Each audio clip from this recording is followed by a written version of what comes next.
आमदार प्रसाद लाड यांनी CBSEचा अभ्यासक्रम हा राज्य बोर्डाला म्हणजे स्टेट बोर्डाला लागू कशा पद्धतीने केला जाणार याबद्दल विधान परिषदेमध्ये प्रश्न उपस्थित केलेला होता आणि आता या संदर्भातलं उत्तर त्यांना आलेलं आहे, परंतु उत्तर अत्यंत तोडकं असं आहे। प्रसादजी, आपण अनेक प्रश्न उपस्थित केलेले होते की CBSEचा म्हणजे केंद्रीय बोर्डाचा जो अभ्यासक्रम आहे तो कधीपासून लागू केला जाईल, त्याच्या पाठ्यपुस्तकांच्या बाबतीत नेमकं काय केलं जाणार आहे, तो कशा पद्धतीने टप्प्याटप्प्याने लागू केला जाणार आहे या संदर्भातलं उत्तर जे आलेलं आहे ते तोडकं असं आलेलं आहे। त्याच्यामध्ये अनेक गोष्टींचा खुलासा होत नाही आहे। आपल्यापर्यंत काय माहिती? पण निश्चितपणे मी तुम्हाला सांगतो की CBSEचा अभ्यासक्रम हा निश्चितपणे 1 एप्रिलपासून लागू होईल ही खात्री माननीय मंत्री महोदयांनी दिलेली आहे आणि यामध्ये मला पूर्णपणे खात्री आहे की महाराष्ट्राच्या शिक्षणाचा दर्जा अजून उंचावावा त्यासाठी सरकार प्रयत्नशील आहे, गतिशील आहे आणि कटिबद्ध आहे।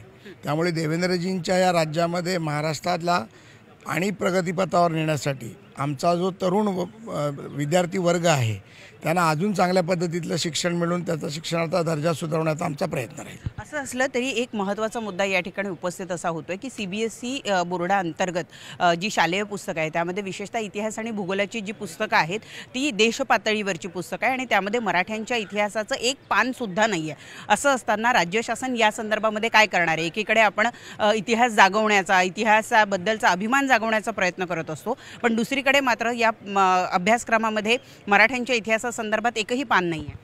आपण पाहिलं असेल की महाराष्ट्रातलं राज्य असो का देशातलं राज्य असो, माननीय मोदीजींचं सरकार असो, हे छत्रपती शिवाजी महाराजांच्या प्रेरणेनेच चालतंय। त्यामुळे आत्तापर्यंतच्या 70 वर्षाच्या इतिहासामध्ये जी शिक्षण प्रणाली होती, केंद्रीय शिक्षण प्रणाली आम्ही ज्याला म्हणतो, ती आता बदलण्याचं काम सुरू आहे आणि निश्चितपणे मला खात्री आहे की त्या केंद्रीय शिक्षण प्रणालीमध्ये देखील याचा निश्चितपणे बदल केला जाईल आणि कुठल्याही परिस्थितीमध्ये कुठल्याही राज्याला CBSEमध्ये काम करत असताना आपल्या स्वतःच्या पद्धतीने अभ्यासक्रम 30% बदलण्याचा अधिकार असतो आणि त्या अधिकारामध्ये राज्य सरकार ते करेल आणि केंद्र सरकार देखील मराठ्यांचा इतिहास निश्चितपणे या राज्याचा इतिहास नुसता राज्याचा नसून देशाचा हिंदवी स्वराज्याचा इतिहास तो देखील त्या केंद्रीय अभ्यासक्रमात देखील टाकला जाईल याची मला खात्री आहे आणि निश्चितमध्ये मोदीजींच्या आणि देवेंद्रजींच्या सरकारमध्ये छत्रपतींच्या इतिहासापासून अहिल्यादेवींच्या इतिहासापासून सर्व इतिहास या अभ्यासक्रमात निश्चितपणे येईल।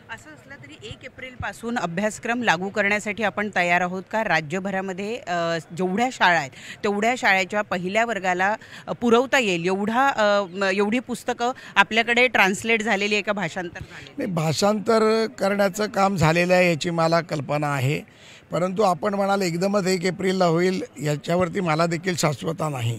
परंतु कुठलीही गोष्ट करत असताना मराठी पाऊलं पडते पुढे, जसं एक पाऊल पडत पडत आम्ही हिंदवी स्वराज्य छत्रपतींनी जिंकलं, तसंच मला वाटतं की ह्याच्यामध्ये देखील 1 एप्रिलपासून नाही पण येणाऱ्या कालावधीत निश्चितपणे हा बदल आपल्याला पाहायला मिळेल आणि आपल्याला सगळ्यांना त्याचा आनंद घेता येईल, आपल्या मुलांना बाळांना आपल्याला देखील त्याचा आनंद घेता येईल याचा मला आनंद आहे। परंतु स्टेट बोर्ड मग त्यामुळे संपुष्टात येईल का?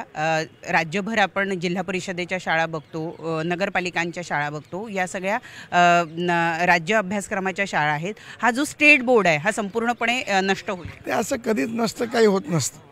जसं आता आम्ही ज्या वेळेला शाळेत होतो तेव्हा इंग्लिश स्कूल्स ही नवीन संकल्पना आली होती, पण आम्ही मराठी शाळेमध्ये शिकलो, त्यामुळे काय मराठी शाळा संपल्या नाहीत। आजही मी जवळजवळ 8 मराठी शाळा चालवतोय, पण त्या असं कधी कुठली गोष्ट संपत नसते, ती अपग्रेड होत असते, ती वाढत असते। मराठी शाळांचा देखील दर्जा वाढेल, स्टेट बोर्डाचा देखील दर्जा वाढेल आणि मला वाटतं की आपल्या राज्याची शिक्षण प्रणाली एवढी मजबूत आहे आणि त्याचा इतिहास एवढा मजबूत आहे की जाऊन तो CBSEच्या धर्तीपर्यंत पोहोचेल याची मला खात्री आहे। विरोधकांचा आरोप आहे की घाईघाईमध्ये हा निर्णय लागू केला जातोय आणि त्यामुळे लहान मुलांचं भविष्य जे आहे ते अंधारात ढकललं जाते, कुठलीही पूर्वतयारी न करता शासनानं हा निर्णय लादलेला आहे।